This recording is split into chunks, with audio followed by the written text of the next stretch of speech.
दोस्तों, आज की इस वीडियो में हम आपके लिए सफलता और एक अच्छे जीवन से जुड़े कुछ बेहतरीन प्रेरणादायक विचार लेकर आए हैं। इस वीडियो को देखने के बाद आपको एक सफल और बेहतरीन जीवन जीने का ज्ञान मिलेगा। इस वीडियो के जरिए आप अपनी सोच और समझ के दायरे को बढ़ा सकते हैं और साथ ही कामयाब जीवन जीने के तरीके को भी समझ सकते हैं। तो चलिए सुनते हैं आज के 6 पावरफुल विचार। पहला है, आज नहीं कल से करूंगा। आज नहीं तो कल, कल नहीं तो परसों। हम इसी तरह अपने कामों को टालते रहते हैं। जो काम आज हो सकता है उसे कल पर टाल देते हैं और कल आने पर परसों। इसी तरह समय बीतता जाता है और एक एक दिन के साथ हमारे कामों का बोझ भी बढ़ता जाता है। जैसे जैसे हमारे कामों का बोझ बढ़ता जाता है तो हम उन कामों को करना ही छोड़ देते हैं और ऐसे में कई बार हम अपने जरूरी काम भी नहीं कर पाते और फिर बाद में उसी का अफसोस करते हैं। अपने काम को टालते रहना या फिर हर काम में काम चोरी करना असफल लोगों की निशानी है। जो काम आप आज और अभी कर सकते हैं उसे कभी भी कल पर ना टालें। अपने आलस को अपनी जिंदगी से दूर रखकर उस काम को आज ही निपटा लें। ईश्वर कहते हैं, जो काम आप आज कर सकते हैं उसे कल पर ना छोड़ें। टालम टोल का रवैया समय का सबसे बड़ा चोर है। दूसरा है, बेवजह का डर क्यों। एक बात से जुड़ी कई बातें होती है, उनमें कई आशंकाएं और संभावनाएं छिपी होती है, लेकिन उदासी के पलों में हमें केवल डर दिखाई देता है। हम अपने डर पर ज्यादा भरोसा करने लगते हैं। कई बार हमारा डर हमें भविष्य में होने वाले खतरों से बचाता भी है, पर कई डर बेमतलब के होते हैं। हम बेवजह एक बात से दूसरी बात को जोड़ते चले जाते हैं। ईश्वर कहते हैं, डर भी एक फीलिंग है, एक रासायनिक प्रतिक्रिया है। मन में छुपा रहने वाला हर डर सही साबित नहीं होता। कोई थॉट अगर आपको ज्यादा परेशान कर रहा है तो उससे ध्यान हटाने की कोशिश करें। किसी दूसरी चीज के बारे में सोचने की कोशिश करें। अपने शुभ चिंतक से बात करें। उस समस्या से जुड़े अनुभवी लोगों से बात करें। डर हमेशा हमारे मन में रहता है। हो सकता है कुछ बुरा हो भी जाए, पर होगा ही, ये जरूरी तो नहीं। अपने डर को स्वीकार करें, पर हमेशा उसे अपने साथ ना रखें। तीसरा है, अपनी परेशानी हम किसे बताएं। कुछ लोगों की आदत होती है कि कोई समस्या आने पर वो किसी से भी उसके बारे में बातचीत करना पसंद नहीं करते। पर एक सच ये भी है कि कभी कभी अपनी परेशानी हमें किसी दूसरे को बता देने भर से ही मन हल्का हो जाता है और हो सकता है कि बातों ही बातों में उसका समाधान भी हो जाए। जब हम इस चिंता में पड़ जाते हैं कि हमारी तकलीफ के बारे में सुनकर बाकी लोग क्या सोचेंगे, कहीं मजाक तो नहीं उड़ाएंगे या फिर हमारा और ज्यादा नुकसान तो नहीं हो जाएगा। इस तरह परेशानी कम होने की बजाय और ज्यादा बढ़ने लगती है। पूरी दुनिया के सामने अपनी परेशानी का ढिंढोरा ना पीटें। इसके विपरीत अपने किसी दोस्त या फैमिली मेंबर या फिर किसी ऐसे व्यक्ति जिस पर आप भरोसा करते हो उनके साथ अपनी समस्या को साझा करें। ऐसा करने से मन में एक विश्वास आता है कि मुसीबत के समय हम अकेले नहीं हैं।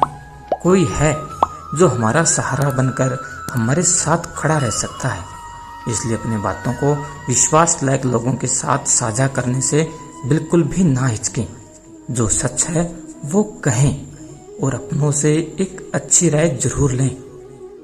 चौथा है, दुख से हम कैसे बचें। दुख हमें डराता है, उदासी हमें खलती है।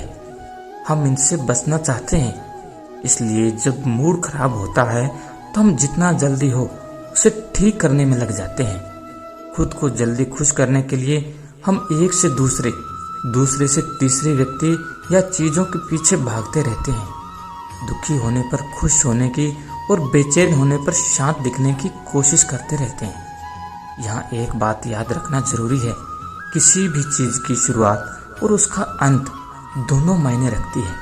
कोई भी दुख हो या किसी भी तरह की तकलीफ हो, वो तब तक बनी रहती है जब तक हम उससे पूरी तरह से अलविदा नहीं करते।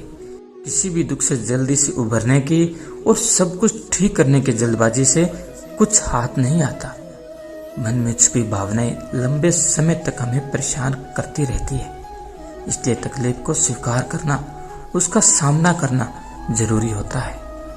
कुछ दुख ऐसे भी होते हैं जो कभी नहीं जाते, लेकिन समय के साथ उस दुख से, उससे जुड़ी भावनाओं से हम संतुलन बनाना सीख जाते हैं।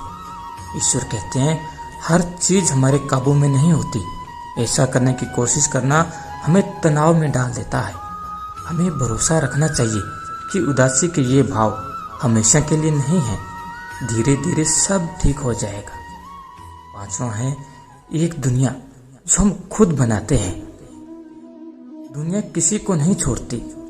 हम सभी की जिंदगी में कुछ लोग ऐसे जरूर होते हैं जिनका काम टांग खिंचाई करना, हमारा मजाक उड़ाना, हमें पीछे धकेलना या फिर हमें नुकसान पहुंचाना होता है। पर दुनिया यहीं तक नहीं होती। इसके साथ साथ एक दुनिया वो भी है जो हम अपने साथ बनाते चलते हैं। दूसरों की बातों पर ध्यान ना देकर खुद के लिए जब हम कुछ करते हैं तो अपनी उस दुनिया को हम और भी बेहतर बनाते हैं। हर बार जब किसी मुसीबत या दुख के बाद हम फिर से खड़े होते हैं तो वो दुनिया और बड़ी और मजबूत हो जाती है। ईश्वर कहते हैं दुनिया हर किसी को तोड़ती है। उन्हीं में से बहुत सारे लोग हैं जो टूटने के बाद और भी मजबूत हो जाते हैं। किसी के तोड़ने से हमें टूटना नहीं चाहिए, बल्कि हमें और ही ज्यादा जोश के साथ अपने काम को शुरू कर देना चाहिए। छठा है सीखने का सही मौका। जब कोई आखिरी मिनट में बार बार किसी योजना में बदलाव करता है तो गुस्सा आना एक स्वाभाविक सी बात है। ऐसा होने पर हम शिकायतें करते हैं और आपस में कहा-सुनी होने लगती है। पर कई बार हमें सच में किसी बदलाव की जरूरत भी होती है। लेकिन तब क्या? ईश्वर कहते हैं बदलावों से बचने की बजाय हमें उन्हें कुछ नया सीखने का मौका समझाना चाहिए। इससे हमारे लिए हालात के अनुसार ढलना और अपना फोकस बनाए रखना आसान हो जाता है। किसी भी बदलाव से डरने की बजाय उसे आगे बढ़ने का रास्ता समझना हमें सफल बनाता है। बदलाव हमेशा नई चुनौती लाता है और चुनौती ही हमें कुछ नया सिखाती है। साथ ही जब किसी बदलाव से हमें कोई अच्छा परिणाम मिलता है तो हम मिलने वाले मौकों और साथ के लोगों के प्रति आभारी हो जाते हैं और उनसे बेहतर ढंग से जुड़ भी जाते हैं। तो दोस्तों, आज की वीडियो पसंद आई हो तो वीडियो को लाइक और चैनल को सब्सक्राइब कर लीजिएगा। हम मिलते हैं अगली वीडियो में। तब तक के लिए जय श्री कृष्णा।